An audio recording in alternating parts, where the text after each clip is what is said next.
This right next to me is the Mitsubishi Eclipse Cross. It is a compact SUV that fits between the smaller Mitsubishi ASX and the larger Mitsubishi Outlander. And in this review, I'm going to talk about a few things that are really good about this car and a few things that are not so great about it. So we're going to talk about the model grades, the different options, the exterior design, the interior, the practicality, the powertrain, and then I'm going to take it for a drive to find out if you should buy one.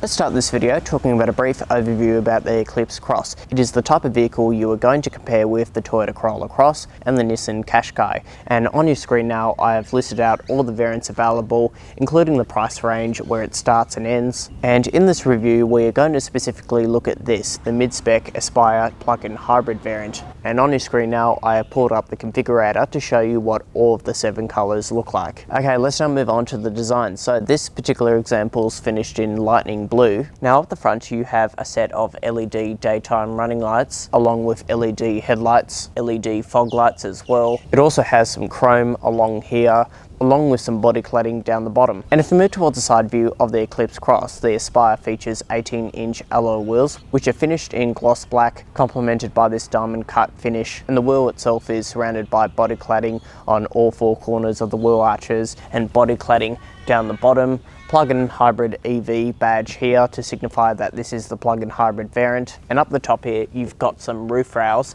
and fitted to the roof rails are the accessory fitted bike racks. And moving towards the rear design of the Eclipse Cross, as you can see, it features a shooting brake design theme, along with LED rear tail lights at the back with halogen indicator bulbs. And you've also got body cladding down the bottom here as well, and privacy glass on this third quarter. And as always, styling is subjective, so let me know down in the comments below of what you think of the overall design of the Eclipse Cross. Does it look great or does it look bad? Let me know down in the comment section below. Okay, let's now move on to the interior. So before you climb inside, you get a remote key, keyless entry, and push ignition start. On the design front, it looks very similar to a Mitsubishi ASX, and therefore it doesn't feel as up-to-date than some of its competitors. As this car has been on sale for a couple of years now, it is starting to show its age a little bit. And in terms of your touch points, the armrest is soft to the touch, you get a leather wrapped steering wheel, you get leather on the doors, even where you rest your elbow. You also get soft touch materials along here and on top of the dashboard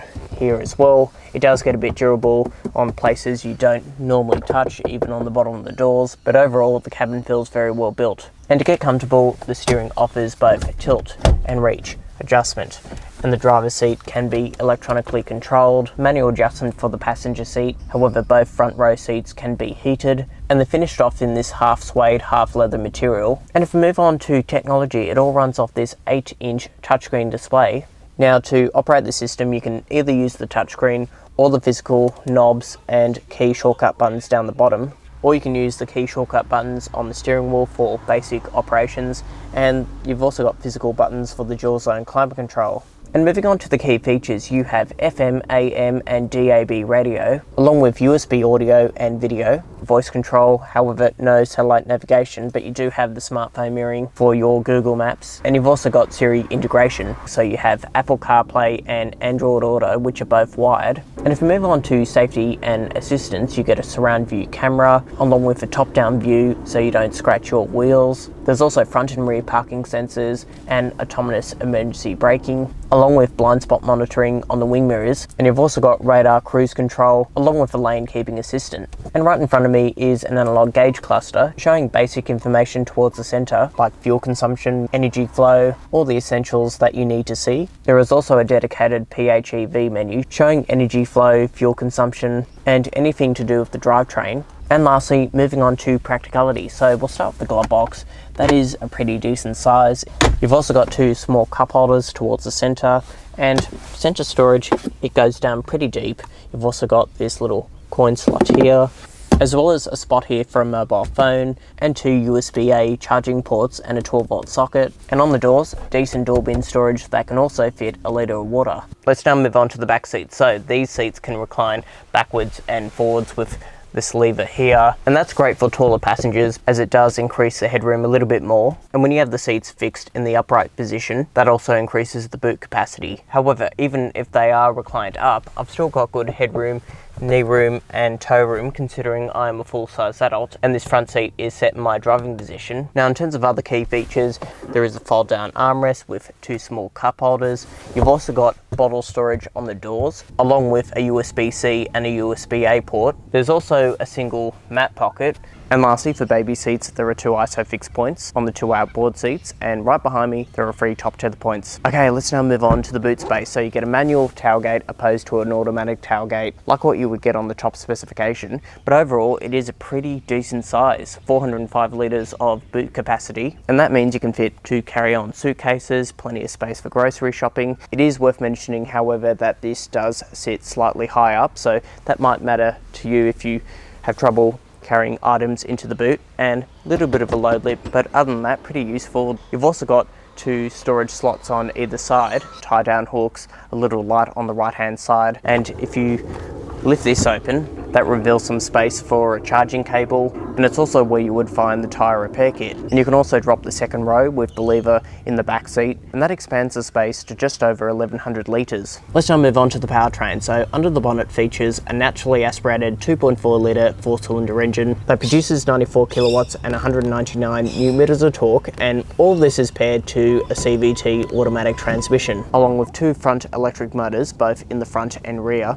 and a 13.8 kilowatt lithium-ion battery pack. Okay, let's now move on to how the plug-in hybrid powertrain works. So on the left-hand side, you have your standard fuel filler cap, where you can use the car normally like a traditional petrol car. And on the right-hand side, you have another flap revealing both AC and DC charging. This car also supports vehicle to load, so what that means is vehicle to home, where you can charge amenities like laptops, coffee machines, and all that is done with the power socket in the boot. And lastly, on the screen now is everything you need to know about the battery information. So with that out of the way, let's now take it for a drive. Okay, driving around in the Eclipse Cross plug-in hybrid.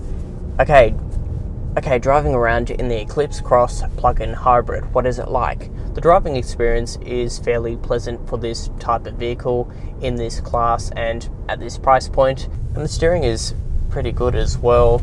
You can dart it around corners quite easily, and the benefits of this being a plug-in hybrid, it is quiet in the cabin, and you have the acceleration boost. So if I just put my foot down, so you get instant acceleration, and this powertrain does sync in well with the CVT. And in terms of refinement over rough surfaces, it does soak up the bumps really well.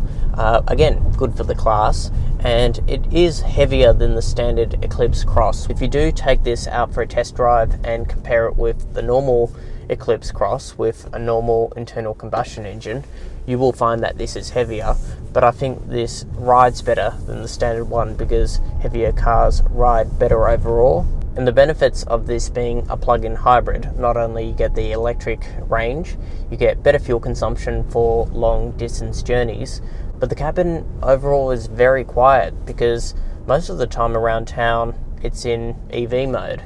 One other benefit is acceleration. In terms of real-world consumption combined with the petrol engine, with a mixture of city and town and country driving, freeway driving, I've averaged 7 litres per 100, and that is pretty good for the type of vehicle considering the weight of the car. But overall it's easy to drive, good visibility, and day to day it's quite comfortable, so for everyday driving it ticks all the boxes.